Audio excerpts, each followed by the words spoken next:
Hi hello welcome back to கட்டுறது சமையல். இன்றைக்கி நம்ம பார்க்க போகிற ரெசிபி கோபி மஞ்சூரியன். கடையில் செய்கிற மாதிரி ஈஸியாக டேஸ்டியாக எப்படி செய்கிறதுன்னு பார்க்கலாம் வாங்க. பாருங்கள், ரொம்ப டேஸ்ட்டாக இருக்கும். நீங்கள் இந்த மாதிரி செஞ்சு பார்த்துட்டு உங்களோட கமெண்ட்ஸ் எனக்கு போடுங்க. இந்த மாதிரி பூ பாருங்கள், நான் இந்த மாதிரி சின்ன சின்னதாக கட் பண்ணி எடுத்துருக்கேன். நல்லா இந்த மாதிரி சின்ன சின்னதாக கட் பண்ணி எடுத்துக்கோங்க. இப்போ இந்த மாதிரி தண்ணி காஞ்ச உடனே கொஞ்சம் உப்பு போட்டுக்கலாம்.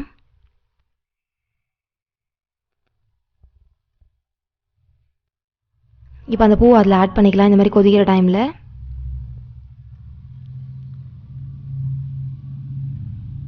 கொஞ்சம் மஞ்சத்தூள் ஆட் பண்ணிக்கலாம். மஞ்சத்தூள் சேர்த்துட்டு கேஸ் ஆஃப் பண்ணிவிடுங்க ஸ்டவ்வை. இந்த மாதிரி கலந்து விட்டுட்டு ஆஃப் பண்ணிவிடுங்க. இப்போ ஒரு பவுலுக்கு மாற்றிக்கலாம்.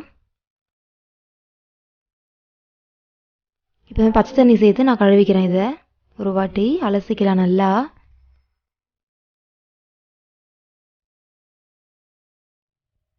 இப்போ ஒரு பவுலுக்கு மாற்றிக்கிட்டு இப்போ அதுக்கு தேவையான இன்க்ரீடியன்ஸ்லாம் சேர்த்துக்கலாம். சில்லி பவுடர்,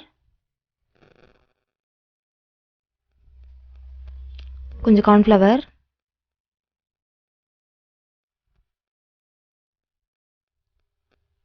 இஞ்சி பூண்டு பேஸ்ட். இது வீட்டிலே அரைச்சது. இந்த மாதிரி எப்பயுமே நீங்கள் வீட்டில் அரைச்சி சேர்த்துக்கோங்க, ரொம்ப நல்லா டேஸ்ட்டாக இருக்கும்.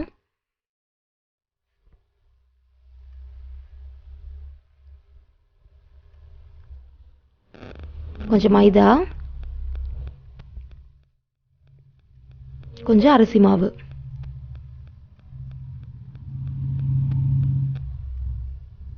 கொஞ்சம் ஃபுட் கலர் ஆட் பண்ணிக்கோங்க.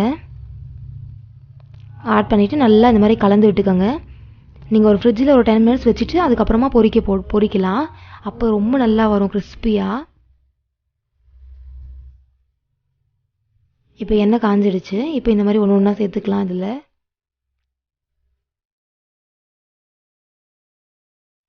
தனித்தனியாக போடுங்க. போடும்போதே நல்லா உதுத்து போடுற மாதிரி போடுங்க, இல்லை ஒரே இடத்துல எல்லாம் செடிமெண்ட் ஆகிடும்.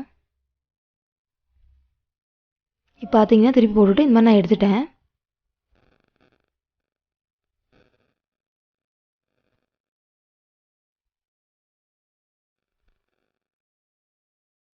ஒரு பிளேட்டுக்கு மாற்றிக்கலாம் இந்த மாதிரி. இப்போ ஒரு கடாய் வச்சுட்டு அதில் எண்ணெய் ஊற்றி இப்போ தூள் தூளாக நறுக்கி வச்ச பூண்டு சேர்த்துக்கலாம்.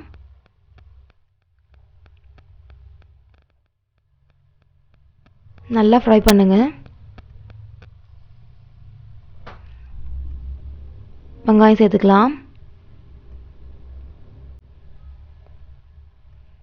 நல்லா வதக்கிக்கோங்க.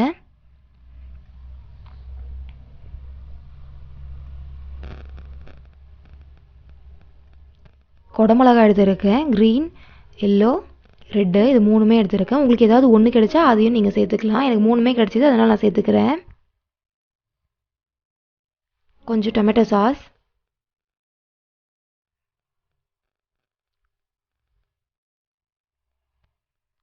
சோயா சாஸ்,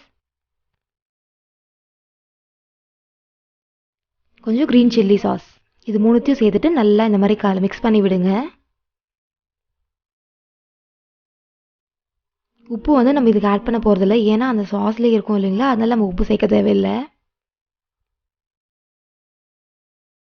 இப்போ நம்ம அந்த பூவெல்லாம் சேர்த்துக்கலாம். இப்போ அந்த ஃப்ரை பண்ணதை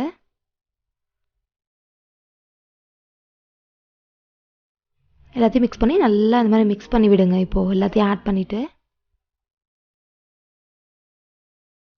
பார்த்தீங்கன்னா சூப்பரான கோபி மஞ்சூரியன் ரெடி ஆகிடுச்சு. பிடிச்சிருந்தா லைக் பண்ணுங்கள், கமெண்ட் பண்ணுங்கள், ஷேர் பண்ணுங்கள், மறக்காமல் சப்ஸ்கிரைப் பண்ணுங்கள். அப்போ தான் உங்களுக்காக இன்னும் நிறைய வீடியோஸ் போட முடியும். Thank you so much.